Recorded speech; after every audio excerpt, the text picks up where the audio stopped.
Rameau, con su ópera ballet en 4 actos, quiso retratar la época luminosa, esa refinada y galante de la corte de Luis XV.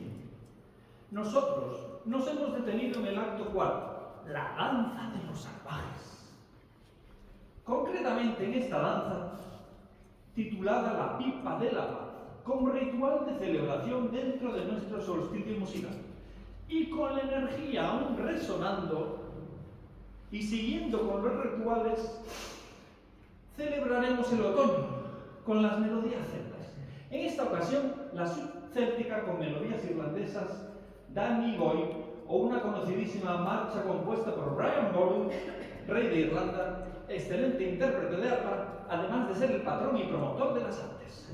En este caso, el instrumento solista lo interpretará Mar Cervantes. No será el arpa, pero sí un instrumento que simulará con su sonido al irlandés whistle, el piccolo.